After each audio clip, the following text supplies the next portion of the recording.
যারা পবিত্রতা অর্জন করে, সবসময় পাক পবিত্র থাকে, নিট এন্ড ক্লিন থাকে, এই ক্লিনলিনেসকে আল্লাহ পছন্দ করেন। সুবহানাল্লাহ, কি সুন্দর আমাদের ধর্ম, কত চমৎকার আমাদের ইসলাম। রদিতু বিল্লাহি রব্বা ওয়া বিল ইসলামি দীনা, আমরা আল্লাহরে রব হিসেবে পেয়ে খুশি, ইসলামকে দিন হিসেবে পেয়ে খুশি, ঠিক কি না? 3 নাম্বার হচ্ছে ওয়া ইউহিব্বুল মুতাতাহহিরিন, আল্লাহ তাআলা পবিত্রতা অর্জনকারীদের বড় পছন্দ করেন। মুতাতাহহিরিন, যারা সব সময় পাক পবিত্র থাকে, পরিচ্ছন্ন থাকে, এবং এটা খুব জরুরি। রাসূল সাল্লাল্লাহু আলাইহি ওয়াসাল্লাম বলেছেন আত-তুহুরু শাতরুল ঈমান, পবিত্রতা এটা ঈমানের অঙ্গ। কেন ঈমানের অঙ্গ? কারণ নামাজ যার নাই তার ঈমান নাই, আর পবিত্রতা ছাড়া নামাজই হয় না। এজন্য রাসূল সাল্লাল্লাহু আলাইহি ওয়াসাল্লাম বলেছেন পবিত্রতা ঈমানের অঙ্গ। সুবহানাল্লাহ পড়েন। দেখেন নামাজের যে আহকাম আরকান আছে, আহকাম তো বাইরে, নামাজ শুরুর আগে, এর মধ্যে 3টা আহকাম বা 3টা ফরজই হচ্ছে এই পাক পবিত্রতা নিয়ে।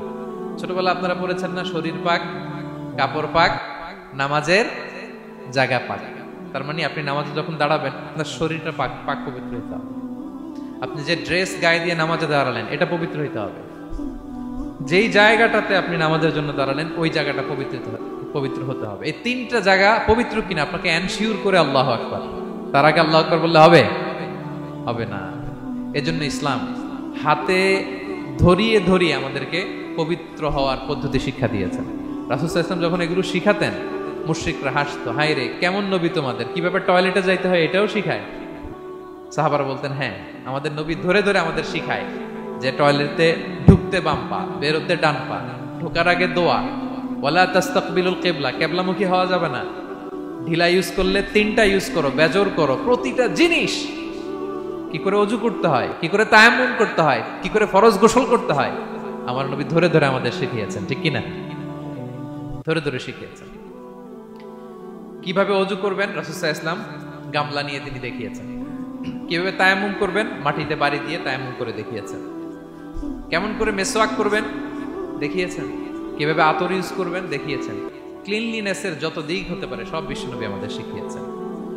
এমনকি কালামুল্লাহ মাজিদে আল্লাহ তাআলা আমাদেরকে সুস্পষ্ট জানিয়েছেন, ইয়া আইয়ুহাল্লাযীনা আমানু ইযা কুমতুম ইলাস সালাতি ফাগসিলু উজুহাকুম, যখন নামাজে দাঁড়াবা আগে ওযু করো। ফাগসিলু উজুহাকুম, যারা আরবি বোঝেন, আগে মুখ ধুয়ে নাও। ও আইদিয়াকুম ইলাল মারাফিক, তারপরে 2 হাত কোণী পর্যন্ত ধুয়ে নাও। ওয়ামসাহু বিরুউসিকুম, তারপর মাথা মাসে করে নাও। ও আরজুলাকুম ইলাল কাবাইন, এরপরে টাকনু পর্যন্ত 2 পা ধুয়ে নাও। ওযু হয়ে গেল না? হয়েছে না? এভাবে ধরে ধরে আমাদেরকে শেখানো হয়েছে। যদি গোসল ফরজ হয়, ওয়া ইন কুনতুম জুনুবান ফাত্তাহহারু, গোসল ফরজ হলে গোসল করে নাও।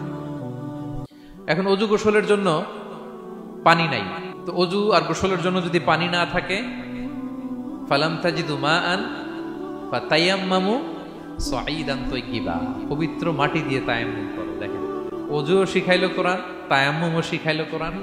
পাক পবিত্র হওয়ার ক্লিনলিনেসের যত আয়োজন আছে সব আল্লাহর কোরআনে আছে না নাই? সব আল্লাহ তাআলা আমাদেরকে জানিয়ে দিয়েছেন। এবং আম্মা জান আয়েশা রাদিয়াল্লাহু তাআলা আনহা আল্লাহ রাসূল সাল্লাল্লাহু আলাইহি ওয়াসাল্লামকে জিজ্ঞেস করেছিলেন, ইয়া রাসূলুল্লাহ, কিয়ামতের দিন এত নবীর উম্মত, কোটি কোটি মানুষ, আপনি আপনার উম্মতকে চিনবেন কি করে? এত মানুষ থাকবে, আপনি কি করে চিনবেন?